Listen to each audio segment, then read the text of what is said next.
All right, everyone, listen up. This is critical. This is about reality. This is about what it truly takes to get to the top, stay at the top, and make tremendous things happen. It's about you. And it's about something very misunderstood by a lot of people. Something they talk about a lot. Something they use as an attack. They look at people who achieve great things, people who build great things, people who win, and they try to find something negative. Something to criticize, something to diminish. They can't stand seeing someone winning, especially when they can't do it themselves. And one of the things they always go to, one of their favorite attacks, is to say, he's arrogant. She's arrogant. They throw that word around like it's a terrible disease. Like it's the worst thing you can possibly be. They've said it about me for years, for decades. From the very beginning of my career, when I was building great buildings in New York City, making big deals, putting my name on things, aiming higher and better than anyone else. They said, he's so arrogant. When I had a successful TV show watched by millions, when I talked about winning and success, they said, look how arrogant he is. And during the political campaigns, forget about it. It was nonstop. Every single day, the most arrogant person we've ever seen. They screamed it from the rooftops. The fake news media, totally biased and dishonest, the phony politicians, the jealous competitors, the low energy losers who couldn't achieve a fraction of what I did, they all said it. They used the word arrogant like a weapon. They wanted people to believe it was a terrible flaw. They wanted to make confidence seem like a negative thing. They wanted to discourage people from believing in themselves. But let me tell you something, and this is very important. Pay attention, you need to understand this. What they call arrogance, what they try to use as an insult to bring you down, I call confidence. Plain and simple. It's not arrogance to believe in yourself when the whole world seems to be doubting you. It's not arrogance to know your own strengths and abilities. It's not arrogance to talk about your accomplishments and your successes, especially when you've worked harder than anyone else to achieve them. That's not arrogance, that is confidence. And let me tell you again, because you need to hear this, you need confidence. Tremendous confidence. You need massive, unwavering, unstoppable confidence to succeed at a high level in this world. Maybe more confidence than the small thinkers, the doubters, the quitters are comfortable with. Maybe more confidence than the losers can even imagine having themselves. People who call others arrogant are often the ones who lack confidence themselves. They are afraid to step out of their comfort zone. They are afraid to take a chance. They are afraid to really believe in their own abilities and potential. They've probably been beaten down by failure, or maybe they just never had the guts to truly try. So when they see someone with real belief, someone with genuine confidence, someone who isn't afraid to talk about winning, they don't understand it. Or maybe they do understand it on some level and they resent it. They resent that someone else has the self-assurance, the confidence to go after what they want and achieve it, while they themselves are held back by their own fear and doubt. So what do? They try to tear down that confidence. They try to label it negatively. They try to make confidence sound like a bad thing by calling it arrogance. Don't fall for that trick. Don't let them fool you. It's their weakness talking. It's not your flaw. It's not a reason to hide your confidence. You see people out there, many people. Maybe they're smart, maybe they're talented, maybe they have great ideas, but they lack confidence. They are hesitant, they are unsure of themselves. They are afraid to speak up in a meeting, afraid their idea isn't good enough. They are afraid to ask for the promotion they deserve, afraid of being rejected. They are afraid to launch that business idea, afraid it will fail. They are afraid to take a risk. They are afraid to put themselves out there and be judged by the world. And because they lack confidence, because they are held back by their own self-doubt and fear of criticism, their talent is wasted. Their great ideas never get heard. They get overlooked.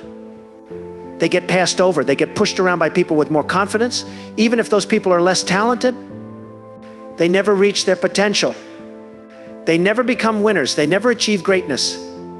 Because you need confidence, tremendous, solid, rock-solid confidence to make big things happen and to win consistently. Is that you? Be honest with yourself. Look in the mirror. Are you holding back? Are you playing it safe? Are you letting opportunities pass you by because you're unsure? Because you're afraid? Because you're worried about what small-minded people will think if you show you believe in yourself? Are you afraid of being called arrogant if you act with the confidence required to succeed? If you are, then that fear, that lack of confidence, that worry about what others might call you is preventing your own success. It is crippling you. It is holding you prisoner. You are choosing, yes, choosing to be less than you could be. You are choosing the path of being overlooked. And you need to stop it right now. This very moment. This is your wake-up call. You have to understand. What they label as arrogance is simply the necessary, essential, powerful confidence of a winner. And you need that confidence. You need to embrace it. You need to build it. You need to use it. You need that confidence to fuel your fight. You need that confidence to hustle hard. Harder than you ever thought possible. Hustle so hard that your confidence is not just seen in your belief, but it is seen undeniably in your results. It is seen in your achievements. It is seen in your victories. You hustle hard with unwavering confidence, or you will stay a loser forever. Believe me, it's the brutal reality of how the world works. It's not fair, but that's the truth. I know confidence. And yes, I know what it's like to be called arrogant from every direction, almost my entire life. They've done it my entire career in business and in politics. He's so arrogant, they would constantly say. But it wasn't arrogance, it was confidence. It was belief in what I was building. It's belief in my deals. Belief in my ability to make things happen. It's belief in myself. And that confidence wasn't just a personality trait, it was essential. Absolutely essential for surviving and for winning. Look at the challenges I've faced. Look at the impossible situations I've been in. There were times when things were very, very tough. When everything was on the line. When the pressure was beyond belief. When most people would have just collapsed. The late 1980s, early 1990s, that economic crash, it hit hard, fast, without mercy. And I was leveraged. I had built tremendous things, the best buildings, the best deals, but with big debt, billions.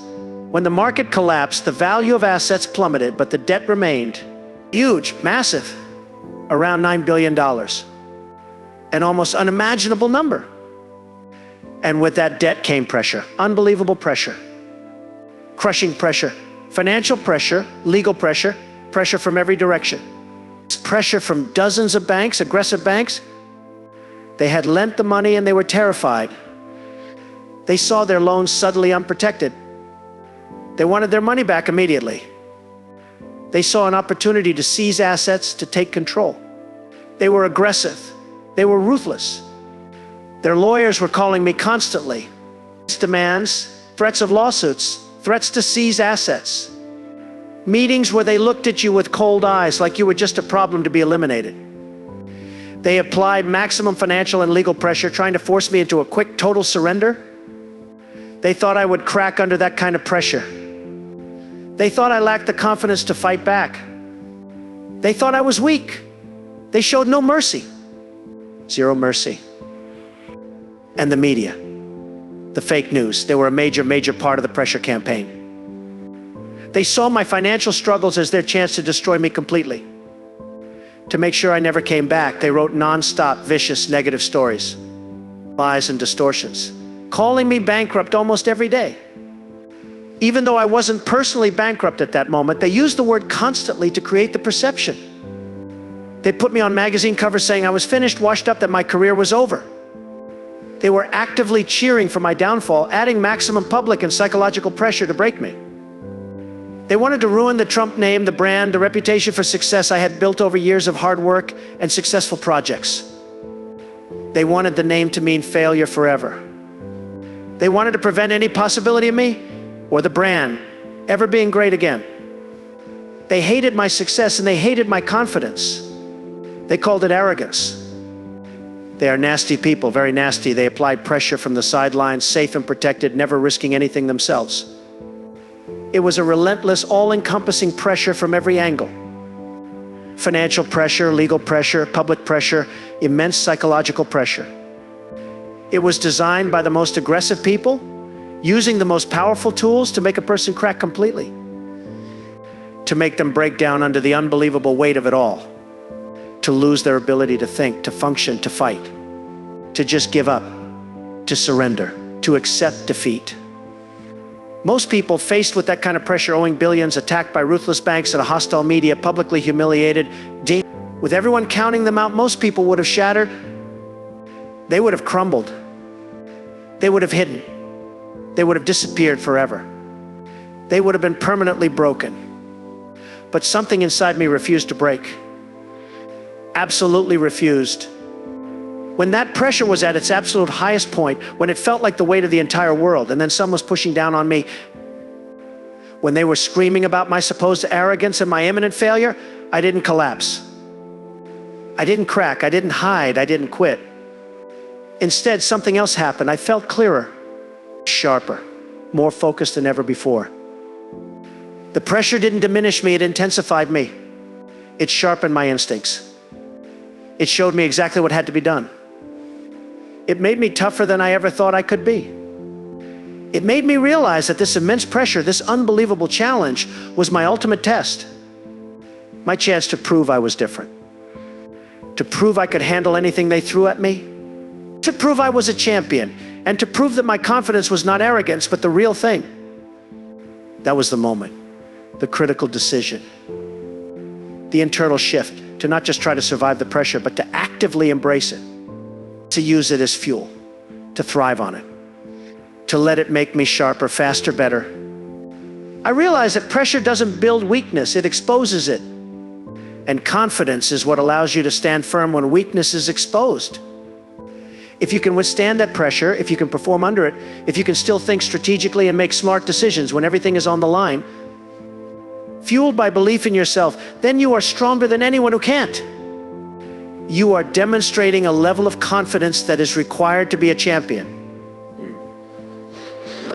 I decided then and there that I would double down on my confidence. I would project strength. I would believe in the comeback and the victory when nobody else did. That decision to be confident, despite the chaos and the attacks, despite them calling it arrogance, was the first step in fighting back and in the process of making great again. It was necessary. You have to make that shift in your own mind. You have to stop being afraid of pressure. You have to stop running from difficult challenges. You have to actively seek them out. Take on the projects that seem too big. Go for the goals that feel almost impossible. Put yourself in situations where the stakes are high, where there's real pressure to perform. Because that's where you will grow the most. That's where you will test your limits. That's where you will develop the strength, the resilience, and yes, the confidence required to perform when it counts the most. That's where champions are made, under pressure, fueled by confidence. What others might call arrogance is just the belief needed to step into that fire. You cannot be soft. You absolutely cannot be soft in the face of pressure or in pursuing your goals. Pressure has a way of finding softness and exploiting it ruthlessly. If you are soft, you will break. You will crumble. You have to be tough. Mentally tough. Emotionally tough. Physically tough. You have to train yourself, discipline yourself to handle increasing levels of pressure without losing your focus, without losing your nerve, without losing your drive. It's like building a muscle. You have to work it constantly. Excuses? Let me tell you something, excuses are for losers. They're the noise of failure. Weak people crack under pressure and then try to justify it. It was too hard. I wasn't ready. I didn't feel confident. Pathetic. Real winners, real champions, they don't complain. They don't make excuses. They rise. They fight. They embrace pressure. They build confidence. They perform when it matters most. Pressure. I love pressure. Pressure makes you sharp. It makes you smart. It separates the winners from the whiners. The greater the pressure, the greater the opportunity. That's when you prove yourself. That's when you show you've got what it takes. Champions aren't made when it's easy. They're made in the fire. Confidence isn't arrogance, it's belief. It's power. And it's essential. You want to be a champion? Then step into the fire. Step into the pressure. My comeback? It didn't happen by hiding. It happened by taking massive action, deal by deal, win by win. When I was negotiating with banks, billions on the line, I was under insane pressure. But that pressure gave me clarity. It made me focus. Every look, every word, every handshake, it had to be perfect. I had to project strength. I had to make them believe I was the only one who could turn it around. And guess what? I was. Trump Tower, built under intense pressure. Everyone watching, waiting for me to fail. They wanted me to fall, but I didn't. I delivered. I built something iconic, something bold. That tower is a symbol of strength, of confidence, of winning under pressure. Then came The Apprentice, millions watching every week. And I performed. Pressure? Absolutely. Judgment calls in front of the entire world. You're fired. That line wasn't just entertainment. It was leadership. It was confidence. It was clarity under pressure. And the world saw it. The show was a hit. Because people love strength, they respect winners. And let's talk about the ultimate test, the 2016 campaign. That was pressure. More pressure than anyone has ever seen in politics. The media hated me. The establishment tried to stop me. Billions spent against me. Everyone said I couldn't win. Every word twisted. Every move analyzed, but I never backed down. I leaned into it. I stayed strong. And I won. Why? Because I had confidence. Because I embraced the pressure. Because I never quit. They called my confidence arrogance. They said I was too bold, too brash, too much. But I knew what I was doing. I believed in the American people. I believed in winning. And I knew that confidence, real, unshakable confidence, was the only way to lead. You want to be great? You want to win? You want to be the best? Then stop running. Face the pressure. Build your confidence. Use both as fuel. Stop worrying about what others think. Stop being afraid of being called arrogant. Weak people hate confidence because it reminds them of what they lack. Ask yourself, what pressure are you avoiding? What challenge are you backing away from? What excuse are you using to justify your lack of action? Stop it right now. Decide to flip the switch. Decide to face it. Decide to fight. Decide to win. Take on the hard jobs. Take on the leadership roles. Take the risks. Smart risks, calculated risks. That's how you grow. That's how you win. That's how you build a brand, a business, a legacy. Your brand, your personal brand, should scream strength. It should scream confidence. It should tell the world you can handle the heat, that you don't crack under pressure, that you deliver, that you win. Pressure is a gift. Confidence is a weapon. Together, they're unstoppable. But you have to choose it. You have to choose to step into pressure, to build confidence through action. You don't get confident by talking. You get confident by doing, by performing, by winning. Never quit, especially when it gets hard, especially when everyone is watching. That's when champions rise. That's when you dig deep. When you lean on your training, your preparation, your mindset. Build mental toughness. Build focus. Learn to think clearly when everything's falling apart. Learn to speak with authority when the room is silent. Learn to stand tall when the weight is crushing. That's what champions do. That's what winners do. Practice performing under pressure. Train like it matters. Because one day it will matter. One moment can define your career. One deal, one opportunity, one shot.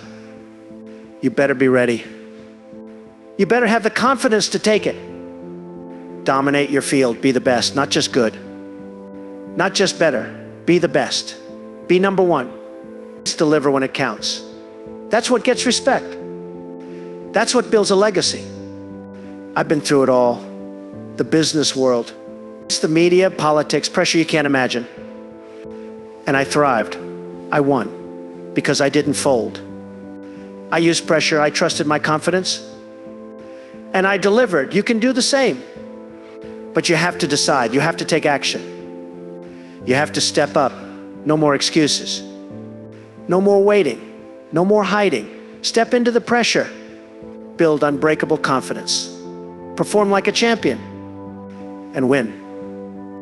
Be great. Be bold. Be the best.